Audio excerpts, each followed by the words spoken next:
Quería partir dándole la bienvenida a todos. Primero partir agradeciendo al Columbia Global Center de Santiago, al CBS Alumni Club de Chile, a todos los participantes de este evento y en especial a nuestros panelistas, Susana, Cristóbal y Julio, quienes van a estar acá conversando acerca de la industria del Venture Capital en Latinoamérica. La idea un poco es generar una instancia de conversación entre nuestros panelistas y después vamos a dejar 10 minutos de preguntas para el público, así que para que vayan posteando sus preguntas en el chat. Y dando un poco de contexto a la conversación que vamos a tener, en el fondo la industria Venture Capital en Latinoamérica ha crecido de forma exponencial en los últimos años.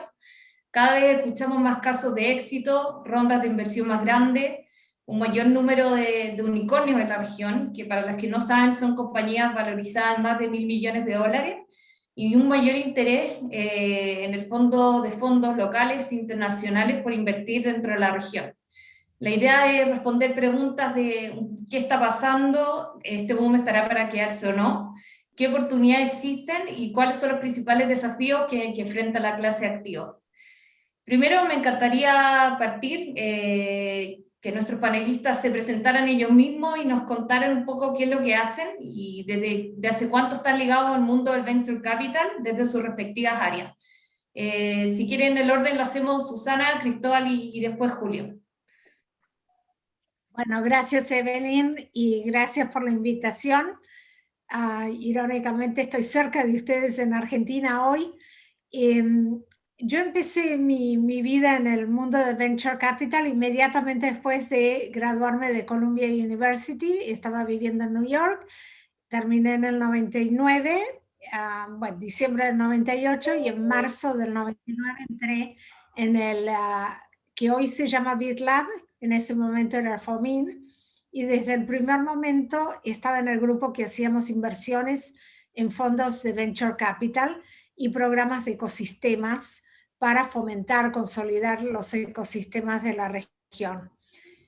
Rebobinamos al febrero 2020, me fui del BID habiendo estado involucrada en el análisis y la revisión de miles de fondos, habiendo invertido en 90 y habiendo hecho muchísimos programas tanto para incorporar mujeres emprendedoras como ecosistemas emprendedores en general y la creación de la mayoría de las asociaciones de Venture Capital regional y locales.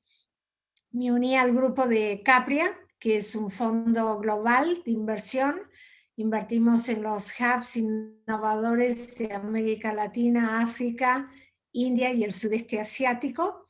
Y también soy asesora senior del APCA, que es la Asociación de Capital Privado de la región. Bueno, creo que con esto ya. Gracias, Susana. Ahora, Cristóbal, tu turno. Igualmente, mil gracias por la invitación. En mi caso, yo empecé a emprender desde la universidad. Empecé muy alejado de este mundo, en el mundo de las discotecas. Tenía una discoteca de rock. Y lo único ahí curioso para ustedes es, ahí empezó a tocar la ley en México. La disquera me pidió que tenía un grupo chileno que quería empezar en México, que si nos podía dejar tocar gratis los jueves. Entonces tocaba y ahí me hice amigo de Beto Cuevas, pero eso lo dejé muy atrás. Cuando fui a Colombia yo apliqué diciendo que iba a hacer Venture Capital. Cuando llegué a Colombia pregunté dónde reclutaban Venture Capital y se han seguido riendo de mí, yo creo todavía, ¿no? Salí de ahí, hice la típica carrera post-MBA, consultoría corporativo, y volví a emprender en 2010, una startup de tecnología llamada Grupalia, que le vendimos a Peixe Urbano. Luego hicimos otra startup que se llama Navent, que todavía sigue, que tiene sitios de clasificados en toda la región. Pues ahí me vendí mi parte a mis socios y decidí armar Jaguar. Y arrancamos Jaguar en 2013. Tenemos 2 fondos. Hemos hecho 25 inversiones, la última ayer, y es la primera que hacemos en Uruguay. Y tenemos 3 unicornios, ¿no? Nubank, Kavak y Loft. Y tenemos un enorme porcentaje de emprendedoras mujeres, que es algo también que nos gusta mucho contar, ¿no?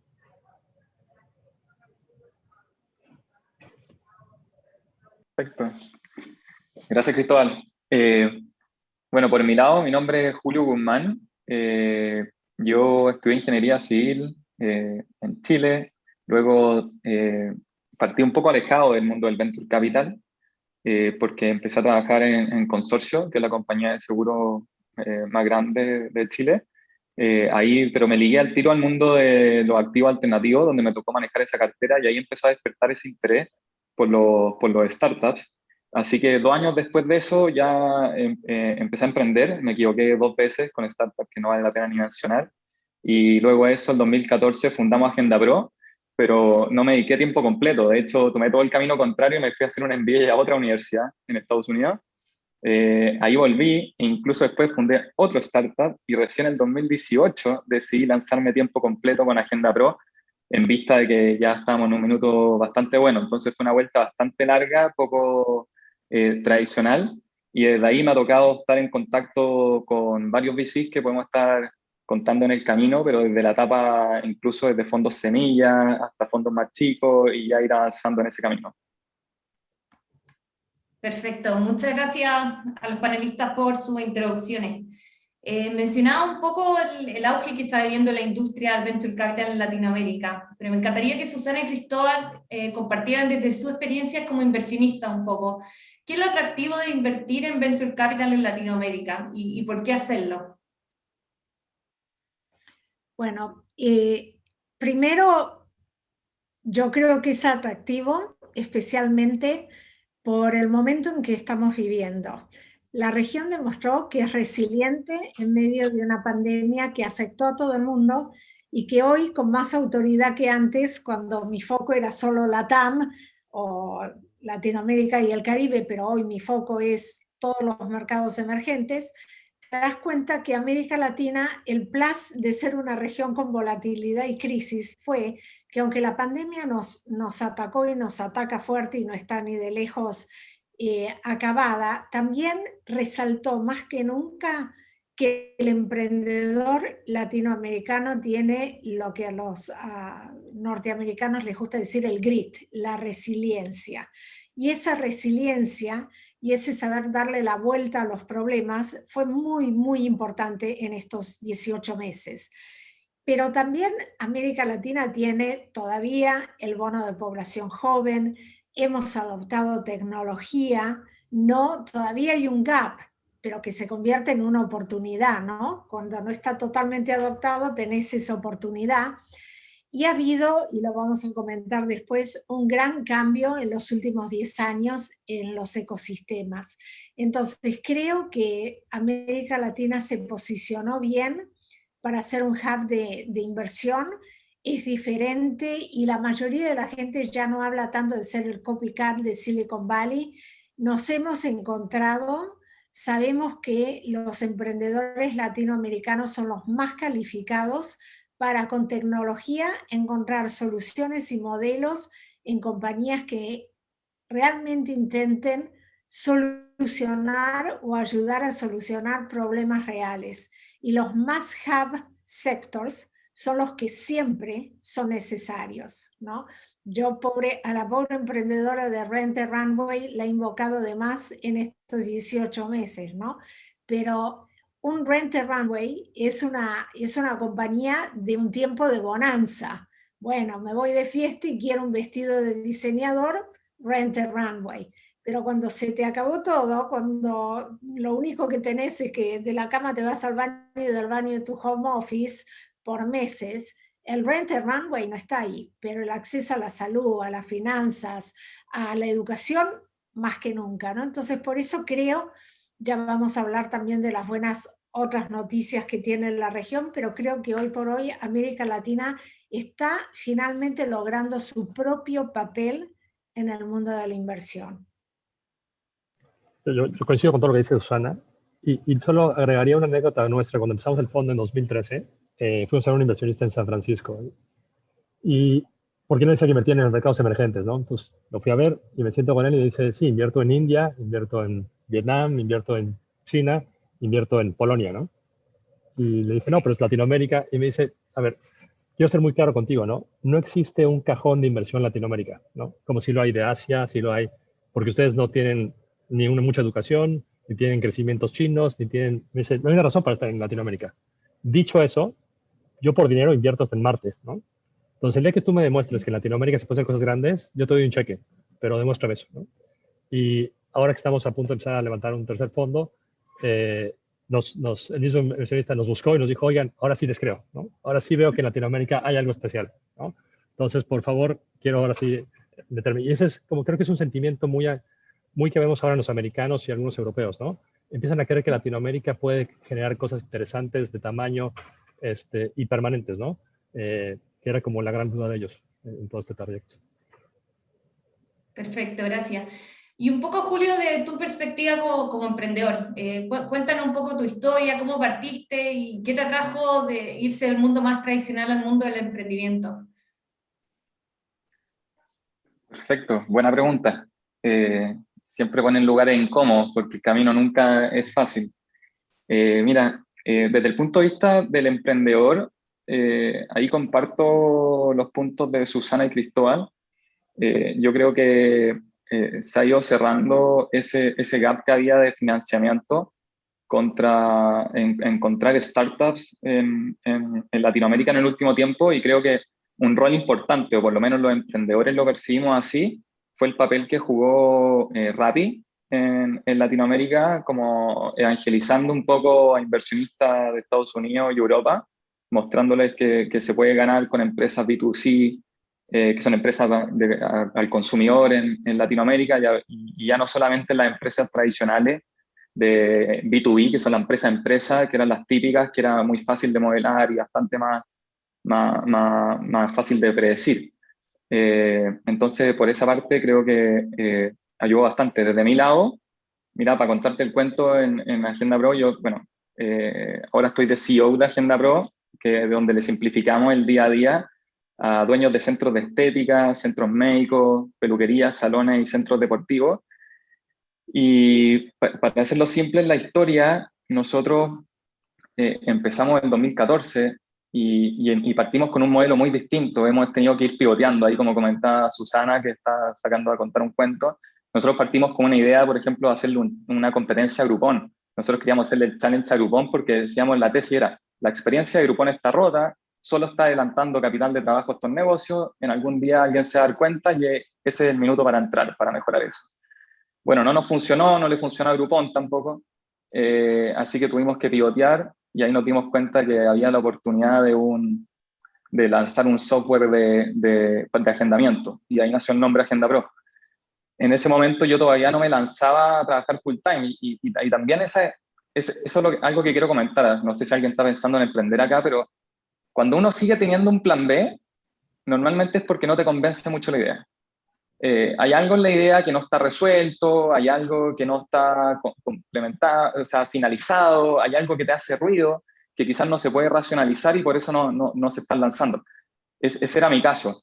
Y todo eso terminó en 2018 cuando dijimos, oye, ahora pivoteamos una solución todo en uno, que integra pagos, integra mucho más que era lo que son un sistema, sino era crear un ecosistema en torno a la necesidad de este tipo de comprador que busca una solución que esté en un lugar porque no tiene capacidad de integrar muchas cosas. Entonces, ahí para llevarlo más al lado emocional, hay un conflicto interno siempre en el emprendedor, de que es como cuándo lanzarse, entre más pasa el tiempo, más caro estoy en el mercado, pero sé más conozco mi industria, tengo expertise, entonces empieza un tira y afloja. Yo diría que no hay una respuesta para eso, solo hay un momento de lanzarse, ¿no?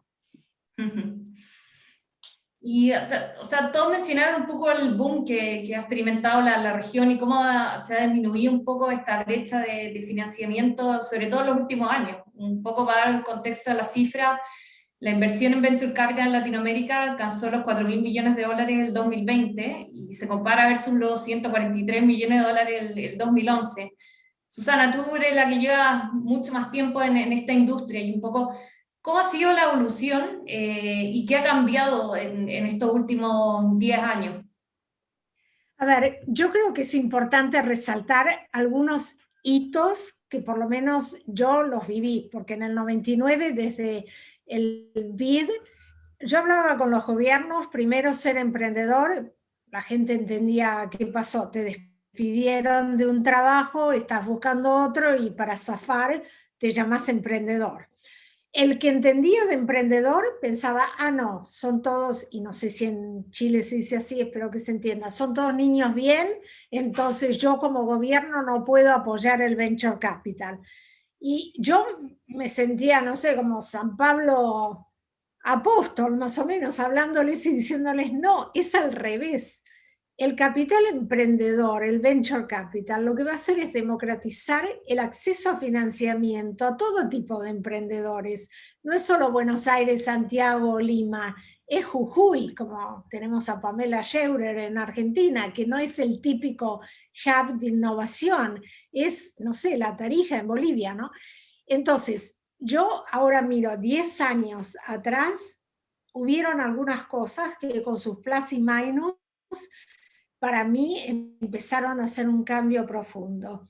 La entrada fuerte de las aceleradoras, y tengo que hacer un reconocimiento en XTP, aunque ni de lejos fue la única, porque después empezaron los Wiley y todos los demás que ayudaron muchísimo, pero fue un antes y después, porque una aceleradora por naturaleza tenía que echar la red para pescar mucho más profundo, con lo cual buscó muchos más emprendedores. Buscó más emprendedores y entraron las emprendedoras. Una gran clave de éxito es poder tener equipos diversificados. De ahí empezó la cuestión de la adopción cada vez más de la tecnología, que ¿qué hace? Abarata los costos. Las compañías han podido hacer más con menos. Antes, pensar en mis tiempos de antes, del 99, decir que una pequeña empresa iba a poder empezar algo con 25.000, 75.000 dólares, la gente se reía. Nosotros en el FOMIN de antes teníamos en una de nuestras slides del año 2000, SMEs, pequeñas y medianas empresas, always need cash, cash, cash. Siempre piden efectivo. En realidad con la tecnología todo el mundo empezó a bootstrap y a hacer más con menos. Eso es súper importante, ¿no? Y creo que esa manera de empezar a trabajar, de tener más equipos diversificados, lo que también logró es que las compañías empezaron a poder ponerse en el mapa. Me da gracia lo que dijo Cristóbal, porque podemos jurar a la audiencia que no nos habíamos combinado, pero rápidamente les voy a decir una cosa. Hace muchos años, cuando fui a Silicon Valley, mencioné a propósito a Uruguay. El tipo me miró y me dijo, Uruguay, ¿dónde queda eso? Yo lo miré, le expliqué cariñosamente dónde quedaba eso. Muy bien. Al año siguiente volví a Silicon Valley. En el medio, lo que había pasado es que Pedidos Ya, una pequeña compañía que el FOMIN en su momento le había dado $50.000 de un préstamo, pero que en ese año Kasek y Tiger Global la habían invertido, ya estaba en la noticia, ¿no? Entonces yo volví a Silicon Valley y a propósito dije, al primer gringo que se me ponga adelante voy a decir Uruguay. Entonces hablando dije Uruguay. ¿Qué me dijo el tipo? Ah, Uruguay, ¿pedidos ya? Digo, yes, pedidos ya. Entonces lo que ha pasado en estos 10 años es que hemos logrado poner en el mapa compañías que a lo mejor no eran todas unicornios, pero eran los unicornios, los que empezaban a crecer.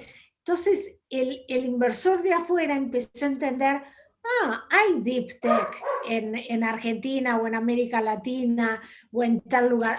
México, hay tal otro modelo. Norco. Ok, todo eso yo no podía dejar, porque a lo mejor dentro de los de Columbia Graduates hay alguien que hizo algo combinado con periodismo.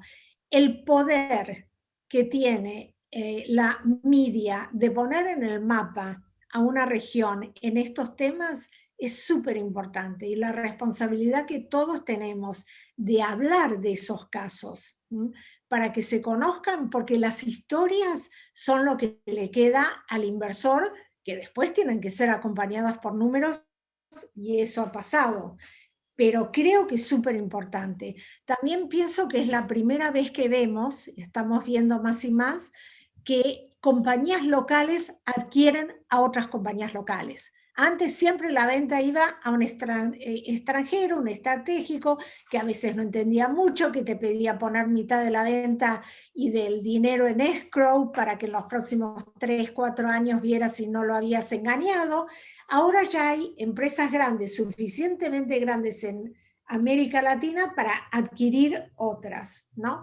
Y después también yo creo que es importante resaltar que en estos 18 meses, específicamente el año pasado, ya hubieron no solo en Brasil 9 IPOs, pero 2 fueron de compañías de Venture Capital.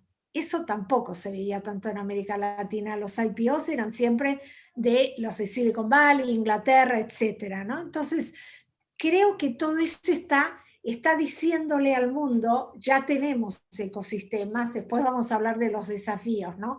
Pero ya no estamos como estábamos en el 99, 2000, que nadie entendía lo que estaba pasando, ¿no? Perfecto. Y Cristóbal, un poco en línea con lo que mencionaba Susana recientemente acerca de los éxitos, ¿cuáles son, desde tu perspectiva, los principales éxitos que ha habido en la industria del VC en la región? Bueno, tienen que ser éxitos, ¿no? Porque la verdad es que levantar dinero, pues no es más que ponerte las zapatillas para correr un maratón, ¿no? No hay que celebrar eso tanto, ¿no? Lo que hay que celebrar cuando recibes el dinero de los inversionistas, ¿no? En un éxito. Yo creo que eso empezamos a ver ahora, que antes era como, pues como un ojalá no suceda, ¿no? Pero no había una realidad. Hoy en día ves exits cada mes, ¿no? Chiquitos o grandes, pero exits todo el tiempo. Y más allá de los grandes exits como, no sé, un 99 en Brasil, un Corner Shop en México, creo que lo importante es que sea cotidiano, ¿no? Y que veas Yo lo que único agregaría a lo que dijo Susana, de que ha cambiado para mí, que es súper importante, es se acabaron las empresas zombies, ¿no? En Latinoamérica teníamos cantidad de startups zombies que por el miedo a decir que fracasaron o por lo que quieras, se mantenían y no ayudaban a nadie, ¿no? Tenían cautivos a los empleados que no pueden irse, ¿no? Porque tenían la ilusión de que algún día cobrar algo. El emprendedor que pues hacía 25 trabajos más, pero además decía que era founder. Y eso ya no pasa, ¿no? Hoy en día las empresas, Green es un ejemplo, ¿no? Green parecía que era un boom y en un año murió, ¿no? Y ya, murió, ¿no? O sea, no pasa nada a lo que sigue. Y creo que eso es súper importante, ¿no? Esa dinámica en Silicon Valley es súper natural y en Latinoamérica nos cuesta mucho, ¿no? Porque este miedo a decir, uy, tengo el dinero de un amigo de mi primo que me prestó y cómo le voy a decir que quebramos, eso ya no hay, ¿no? Perfecto. Y Julio, tu compañía es una que va bien encaminada al éxito. De hecho, acaban de quedar en Y Combinator. Para los que no saben, Y Combinator es una de las principales aceleradoras del mundo, si no la principal. La tasa de aceptación es menos del 1% y de ahí salieron empresas como Rappi, Airbnb, Stripe, entre otras. ¿Cómo ha sido tu experiencia? ¿Cómo fue tu paso por Y Combinator y qué aspectos positivos sacas de esa experiencia reciente? Mira, en Y Combinator, bueno, ahora hay un récord de empresas que entraron de Latinoamérica. Yo creo que en parte también por lo que comentaron Susana y Cristóbal recién, de poner en el mapa a la región. Yo creo que también lo ponen en el mapa a aceleradoras como Y Combinator, que dicen, bueno, puedo entrar ahí también a captar posibilidades y oportunidades, versus antes que yo creo que descartaban mucho más.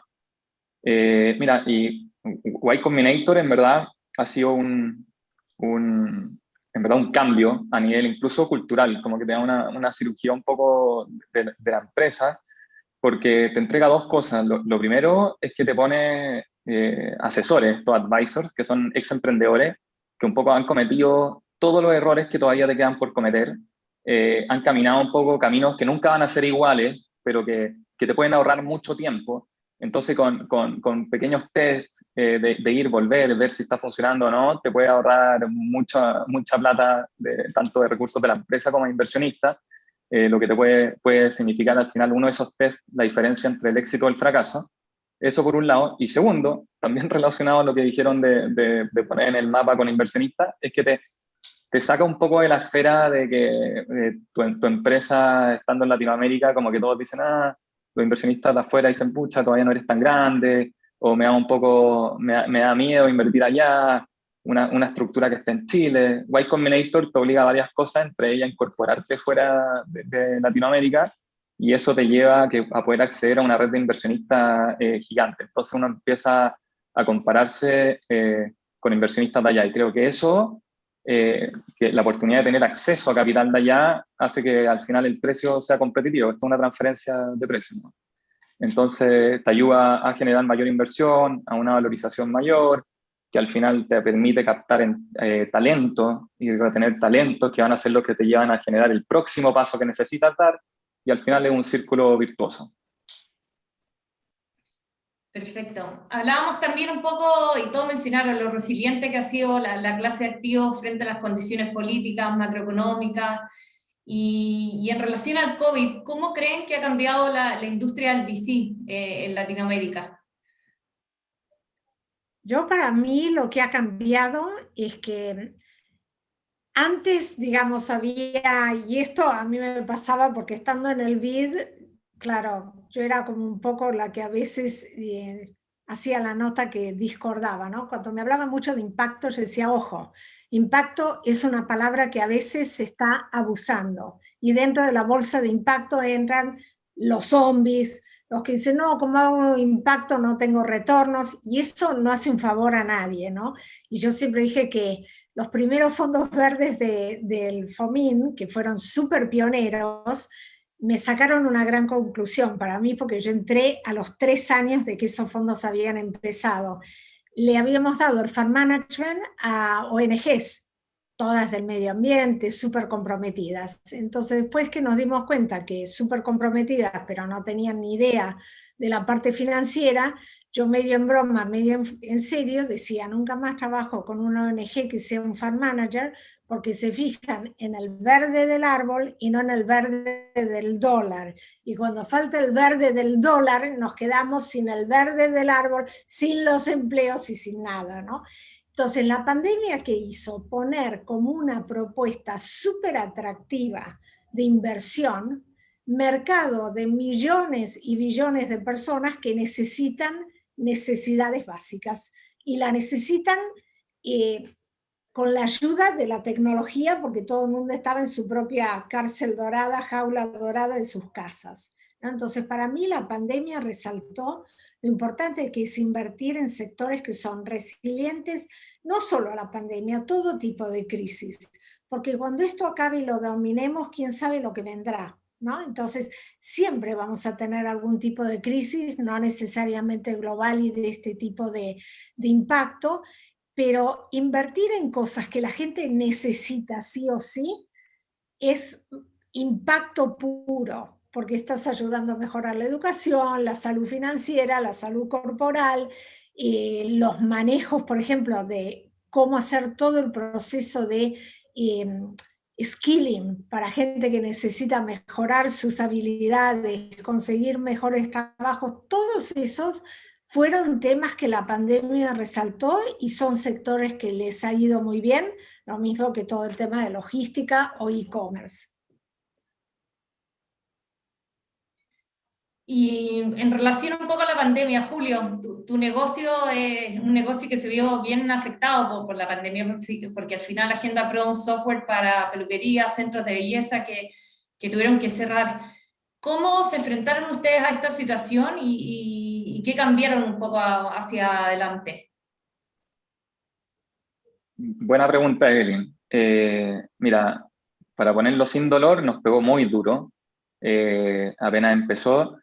Aquí como anécdota les cuento que de una semana a otra, la última semana de marzo a la primera semana de abril, que fue como el pic de la pandemia, porque fue como globalmente, afectó a todos los países, o sea, en Latinoamérica, en un mismo momento, que fue ese 1 de abril, nuestras reservas en la plataforma cayeron a un 11,9%. Es decir, si teníamos 100, despertamos con 12.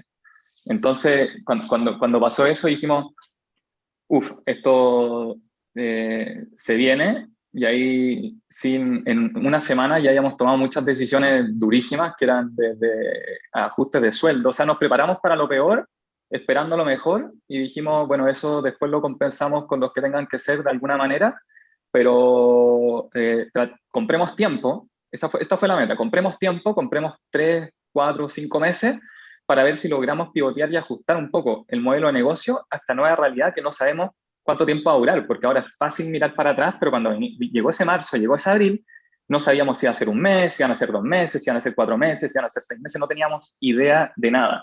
Y nosotros en Agenda Pro, por suerte, teníamos clientes que están diversificados en 3 nichos principales. Uno es la estética, que está relacionado con la salud, el segundo la belleza, y el tercero era el wellness, o la parte deportiva. Y la verdad es que cada uno de estos nichos se afectó de manera distinta. el wellness a cero. O sea, el primer momento murió, cerrado, o sea, centros de yoga, pilates, tuvieron que cerrar, tuvieron que reinventarse, no lo pudieron hacer rápido. Los centros de belleza estuvieron cerrados, pero después con el tiempo empezaron a reabrir, cambió la industria. En vez de tener un salón de 10 profesionales, ahora son personas individuales que atienden a domicilio. Entonces tuvimos que adaptarnos nosotros a esa realidad. Y la otra parte, la tercera, que son la estética y la salud, al revés, tuvo un boom. O sea, todos los psicólogos atendiendo online, kinesiólogos incluso haciendo evaluaciones. Entonces tuvimos por un lado que adaptar nuestro sistema, que está hecho de una manera, como un ERP, a una realidad distinta. Entonces, para ponerlo en simple y resumir, compramos tiempo para alcanzar a pivotear, hicimos ese pivote, nos adaptamos a las nuevas necesidades de este mercado que en algunos casos se fragmentó, en otros casos se digitalizó y en otros casos desapareció, y desde ahí incluso cambió la tendencia de cómo estos clientes nos buscaban. Pasó un poquito de lo que antes era nuestra solución a ser qué lindo tenerlo, como comentaba Susana, a algo que era ya obligatorio. O sea, ¿por qué? Porque si no mantenías la comunicación con tus clientes de una forma online que te permitiera estar o en tu casa o en el salón y poder comunicarte con ellos, poder cerrar rápido, poder reabrir rápido, tener esa velocidad, que la tecnología te la da, al final te quedas fuera. Entonces, por eso yo te diría que fue un corto plazo muy, muy, muy malo que nos fue llevando a un mediano plazo que se ve muy bueno y un largo plazo que lo veo muy atractivo. Perfecto, gracias. También mencionaba un poco o sea, hemos mencionado harto el boom de inversiones en la región y el papel un poco que están jugando los fondos internacionales. O sea, vemos a SoftBank con su fondo de $5.000 millones queriendo entrar, otros fondos que también están súper activos. Cristóbal, desde tu perspectiva, ¿cuál es el rol que juegan los fondos locales en la región y un poco cuál es el rol que juegan los fondos internacionales? ¿Y crees que se ha generado cierta competencia por las inversiones? A ver, el problema que tenemos en Latinoamérica y que vamos a tener por un largo tiempo es que no hay capital, ¿no? No hay capital local, ¿no? O sea, los fondos nos fondeamos o de family offices o de multilaterales. Para conseguir un institucional americano, tienes que tener fondos de arriba de 100 millones y se pone un chino, ¿no? Entonces, ese es un problema y eso lo compensamos con fondos americanos, en su mayoría. Algunos asiáticos, algunos europeos, pero principalmente americanos. Y ellos lo que hacen es, un poco si tú vas mañana a invertir en Camboya, pues buscarías al camboyano que mejor conoce Camboya, ¿no? O sea, no irías a meterle a uno nada más por internet, ¿no? Entonces, somos un punto de referencia, ¿no? O sea, creo que ese es mucho nuestro rol, dar ese sello de validación de este emprendedor lo vengo siguiendo hace tiempo, conozco la región de esta manera, vi 25 emprendedores en el mismo sector y sé que este es el bueno. Entonces, somos como que un punto de referencia en el que se apoyan mucho, ¿no? Yo te diría que un cambio también que hemos visto en este sentido es, hace 5 años cuando ibas a Estados Unidos y los fondos pedías una cita, te la daban, ¿no? Porque es un negocio, ¿no? Pero te dan media hora y apúrate que tengo otro más importante que tú, ¿no?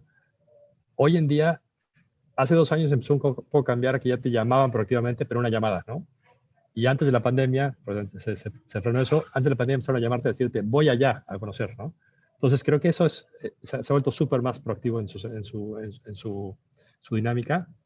Y a nivel fondos de competencia, la verdad es que es algo extraño en Latinoamérica porque si tú mañana te pones el apellido Ventures, vas a ver el 99% de las oportunidades de inversión que hay, ¿no? Porque la verdad es que falta capital. Entonces, cualquiera que de repente vea a alguien que se apellida Capital o Ventures, le manda el deck por si acaso, ¿no?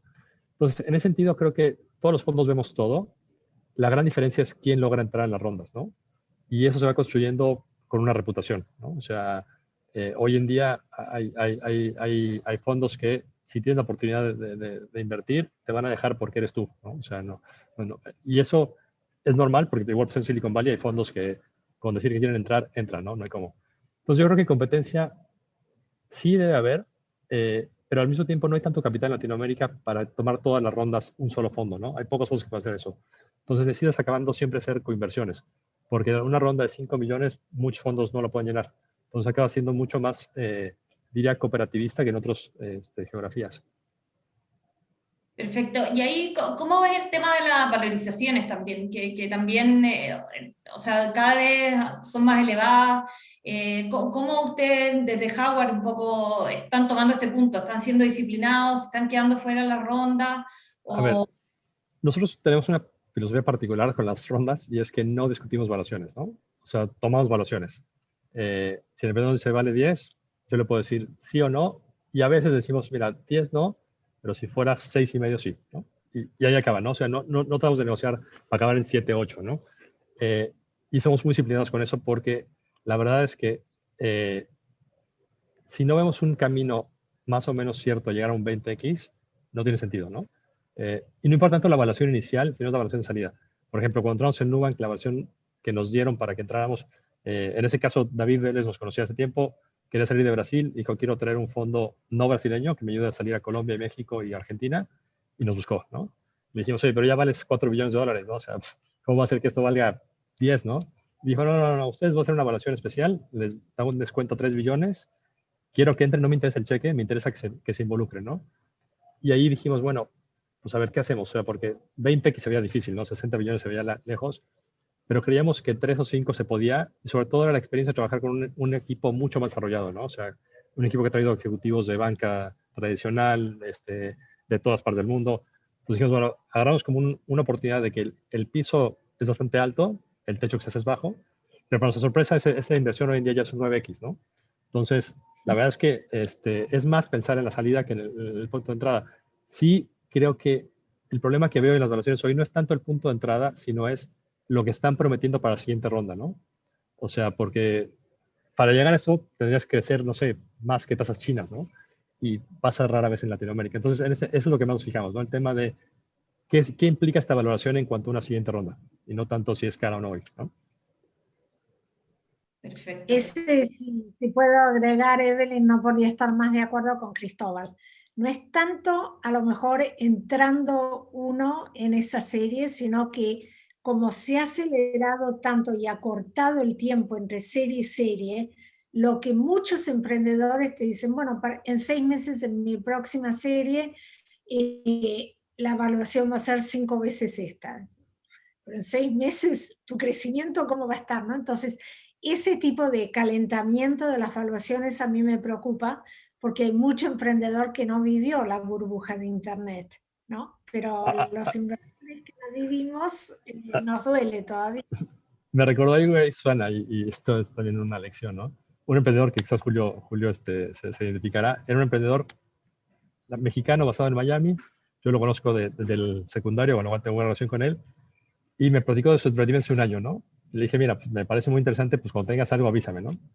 Hace 2 meses vuelve y dice, ya avancé muchísimo. Le dije, ¿qué tienes ahora? Me dice, no, ya tengo 2 personas trabajando conmigo, pero no tengo ni MVP, ni tengo nada, tengo un PowerPoint. Me dice, ¿cómo ves entrar a una evaluación de 6 millones? Dije, ¿o por qué? Me dice, no, es que ya me aceptaron en YC. Entonces ya tienes garantizado tú un 15 millones, nada más que haga el demo day. Dije, a ver, así no funciona el mundo, ¿no? O sea, además a mí, el que tengas tú 15 millones en un demo day, pues se lo cuento a mi mamá y va a estar muy contenta por mí, pero no cambia mi vida, ¿no? Entonces, esas cosas, ¿no? O sea, de repente los emprendedores se llevan mucho por este juego de, no, contar que ya valgo tanto cuando pues, al final hay que ejecutar, ¿no? Total. Ahí también quiero sumar a lo que dijo Cristóbal, porque en YC ese es un tema interno entre founders, entre CEOs que estamos haciendo la ronda, porque por un lado, y lo voy a contar desde el otro lado, que viene todo el incentivo a decir, me diluyo mucho menos.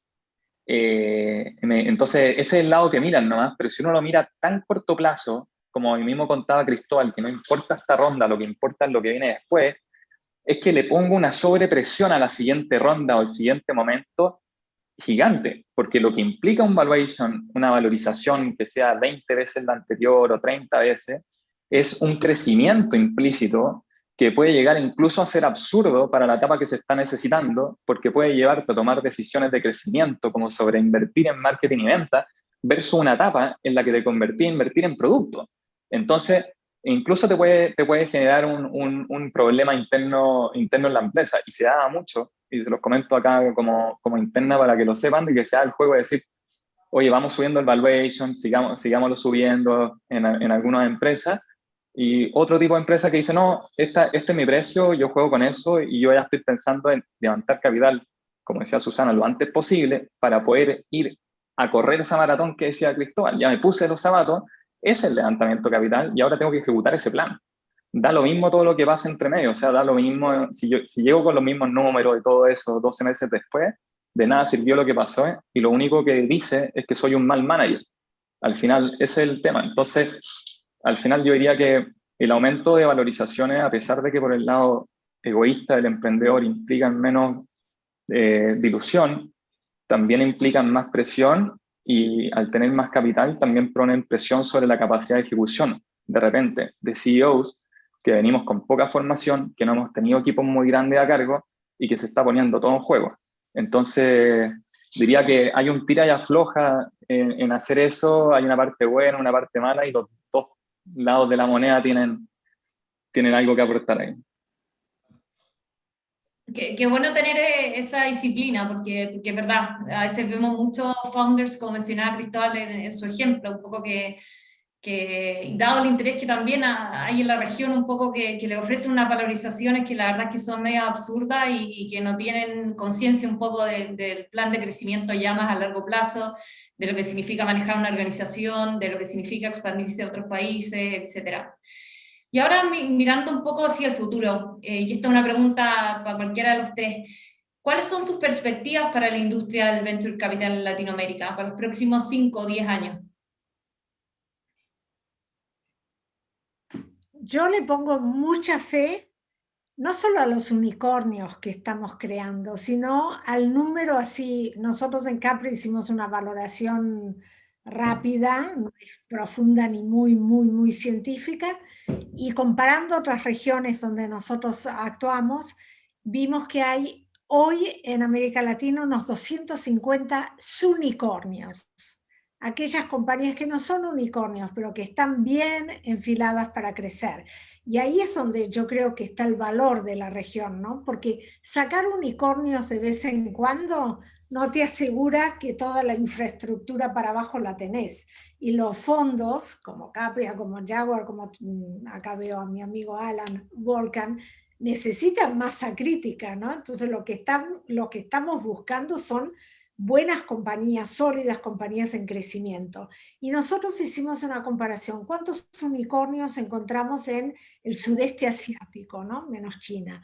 386. No hay tanta diferencia. Y esto que lo pusimos hace un mes ya cambió. Y en el Medio Oriente, que es otro gran hub de innovación, su unicornio 107, menos que nosotros. Entonces, eso combinado con que el talento hoy ya no conoce fronteras.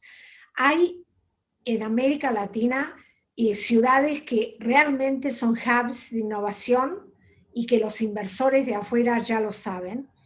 Y también lo que nosotros vemos es una gran demanda de los inversores internacionales para que las soluciones que ofrezcan las compañías sean lideradas por los locales. ¿Por qué? Porque con todo cariño, por ejemplo, yo cuando viajaba mucho a Centroamérica, ¿qué veía?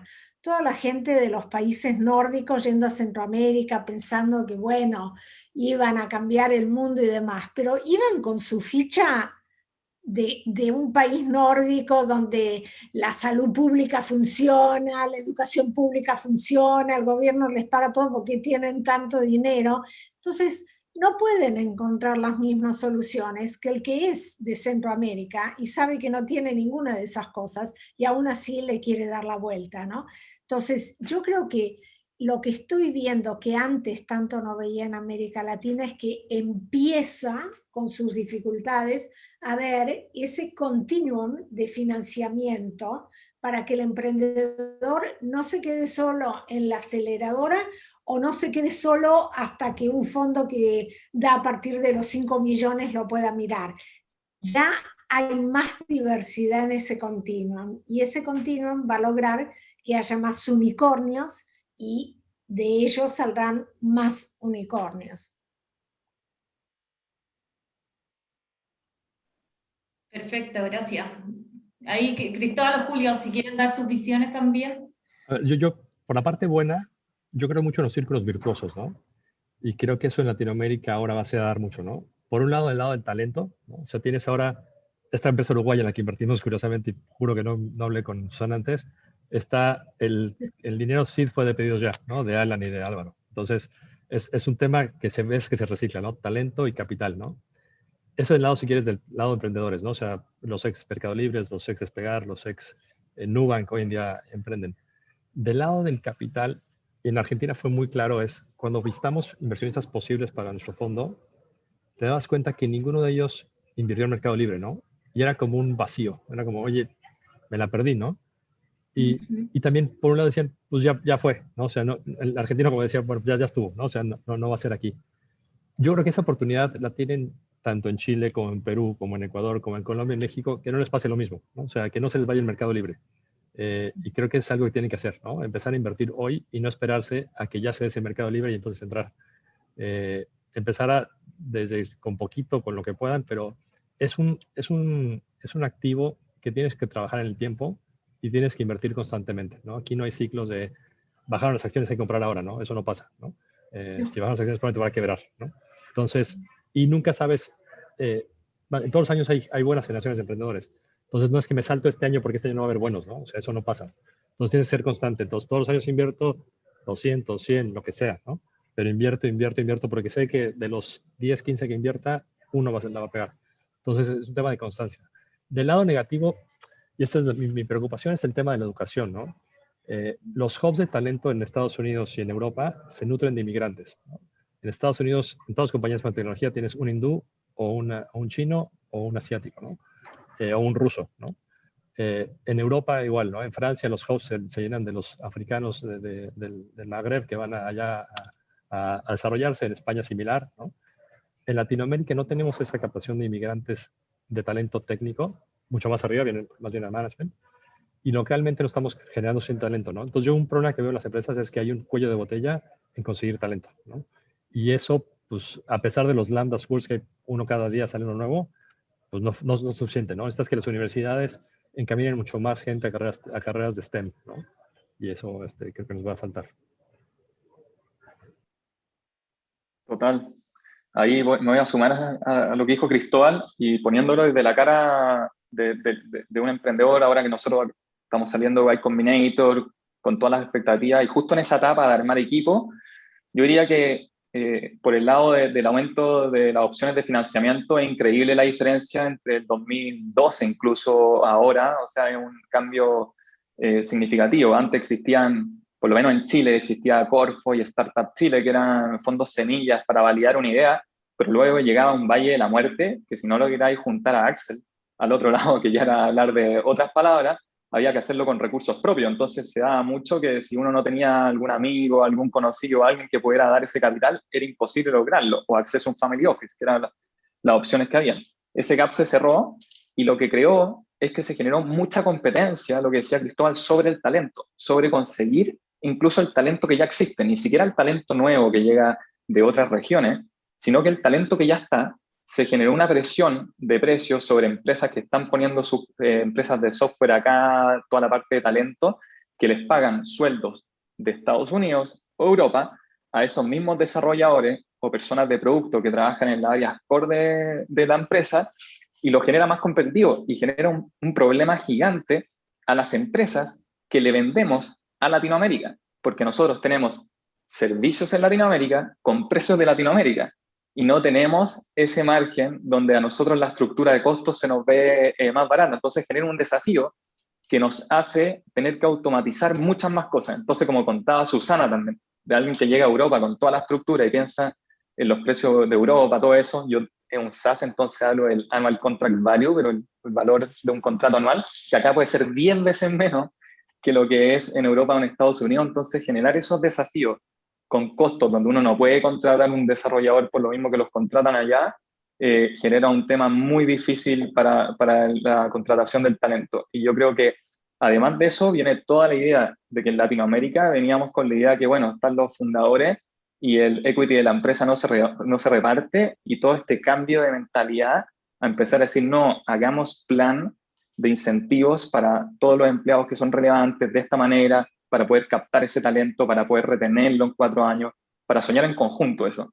Así que comparto 100% que como perspectiva de Venture Capital, la entrada de capital no solamente hace más fácil ponerse las zapatillas, pero pone más empinada la pista. Hay más competencia. Y Evelyn, una cosa que quiero agregar, porque me parece que ha sido algo que ha pasado en los últimos años, es que antes el inversor extranjero pensaba América Latina, Brasil. Y Brasil obviamente que ha sido un semillero de, no solo de unicornios, pero de pipeline, de inversores, de salidas, lo que quieras decir. Hoy por hoy, la belleza de la región es que contamos con un Pacific Alliance, Chile, México, Colombia y Perú, que ya le pone una sana competencia a Brasil, que ha hecho que Brasil empiece a mirar más allá de Brasil. Antes de irme del BID y ahora en Capria, hemos invertido en fondos que ya te dicen entre 20 y 35% va a ser fuera de Brasil. Antes eso no lo escuchaba jamás. Un fondo de Brasil decía, ¿por qué me voy a ir a invertir a otros países? Ni hablar. Y a la vez vemos que ese eje de la Alianza del Pacífico es súper fuerte. Está aprobando fondos como un Angel Ventures que invierte en una compañía que después se va a los otros países, y no solo Angel Ventures, OLVP, estoy segura que Jaguar también. Entonces se está probando que no es un país en la región, que son ecosistemas que se están realmente consolidando. Y después tenemos el elefante blanco, mi propio país donde estoy sentada en este momento, Argentina, pero al final lo que vale la pena de Argentina no creo que queden muchas compañías argentinas de por sí, pero el talento está en otros países. Los argentinos están también cofundando empresas con otros emprendedores de otras regiones. Y es a donde apunta no solo la industria, sino la historia, ¿no? Si uno está muy concentrado solo en tu país, como se dice en inglés, estás on the wrong side of history. Si tenés una mentalidad regional global, estás on the right side of history. Y eso es lo que estoy viendo, que en América Latina, incluso fondos de Centroamérica como Carao o Pomona ya tienen a Perú, a Panamá, Ecuador, a México como puntos de inversión. Antes eso no existía. Perfecto, muchas gracias. Ahora vamos a pasar al espacio de preguntas. Una de las preguntas que hay, algunos consejos para meterse a trabajar en Venture Capital en Latinoamérica. Y yo quería linkear esa pregunta a una pregunta final en el fondo de qué aconsejan a los inversionistas y emprendedores de la región. Buenísimo.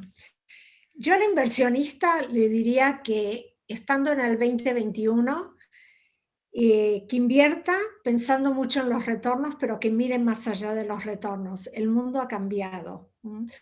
Que invierta en estos sectores que van a cambiar una sociedad, un país, una región, el mundo. Porque aparte, si invierte en esos sectores, va a tener el famoso mercado potencial de 1.000 millones. ¿No? Entonces, creo que al inversionista le pediría más que primero, que apoye, ¿no? Que no sean solo los extranjeros que crean en nosotros, como decía Cristóbal, sino que también vengan los locales y apoyen, ¿no?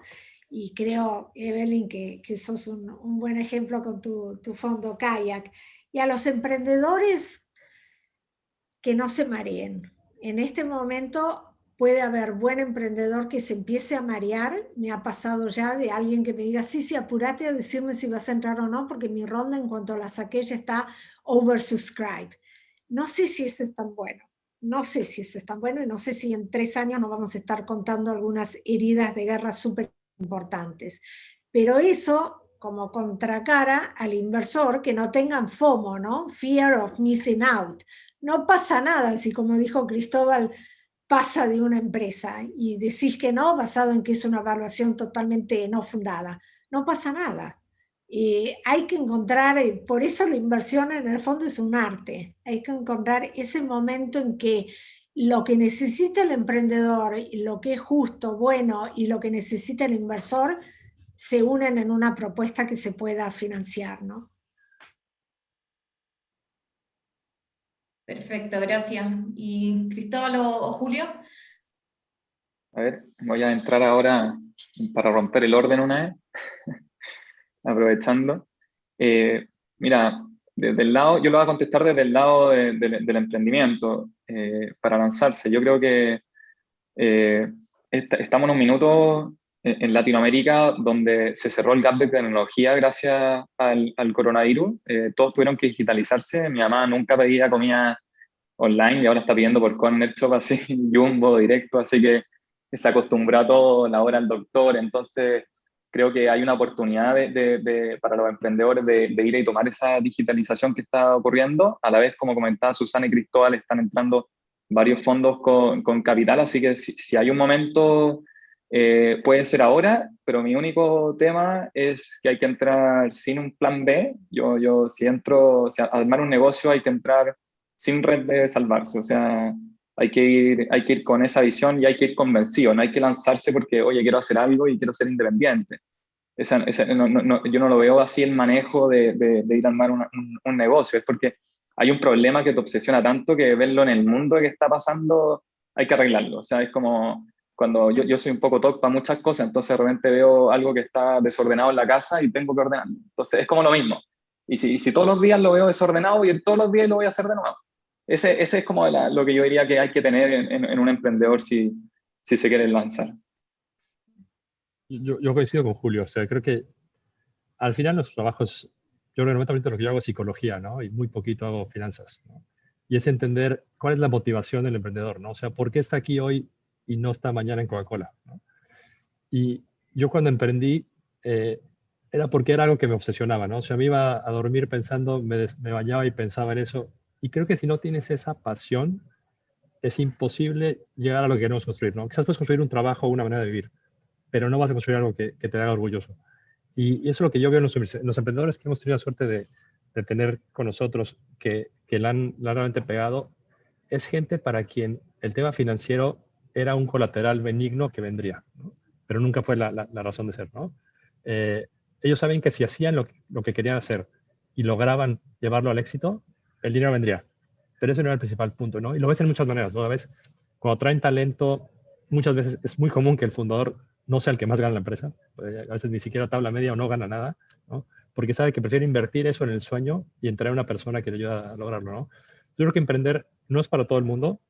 La posibilidad de éxito es muy baja, pero por lo tanto tienes que hacerlo porque realmente no encuentras la manera de vivir sin hacerlo, ¿no? Si no tienes eso, yo diría ni se molesten. Perfecto. Yo creo que tenemos espacio para una pregunta más. Acá preguntan cómo piensan que se traduce esa nueva fe en la región de LPs a VCs, a startups early stage en Latinoamérica. ¿Están viendo inversión pre-revenue o en general todavía se busca cierta atracción en la etapa temprana? Y ahí también puedo responder. Por lo menos nosotros como Kayak nos enfocamos entre serie C y serie A. Y la verdad es que creo que tiene bastante relación con las etapas en las cuales busca el fondo. En nuestro caso, la verdad es que buscamos algo de tracción, por lo tanto buscamos empresas que ya tienen revenues, en general un ingreso anual recurrente por $1 millón más o menos. Así que depende un poco en la etapa en la cual se encuentre el fondo y qué es lo que está buscando, pero de mi perspectiva también concuerdo en que han aumentado un poco las valorizaciones, entonces cada vez estamos evaluando más y entrar un poco más temprano y en compañías que no tengan ese nivel de tracción, dado el interés que ha habido en la región. Y bueno, una pregunta más, ¿tienen visibilidad de cambios regulatorios en la región que permita a los fondos de pensiones locales poder invertir en fondos de Venture Capital? Para Susana y Cristóbal. Cristóbal. A ver, pues yo visibilidad no tengo ninguna, ¿no? Ojalá cambie. Tengo esperanza, ¿no? Que se den cuenta que sin esto no funciona. O sea, la realidad es que los fondos de pensiones, tanto privados como públicos, si no empiezan a invertir en alternativos y invertir seriamente y no como le tengo que hacer esto porque el board me lo pidió, pues no van a conseguir los retornos que necesitan, ¿no? Entonces, y de otro lado también tienes mucho más abajo, en a nivel Angels, Family Offices, no hay ningún incentivo fiscal, ¿no?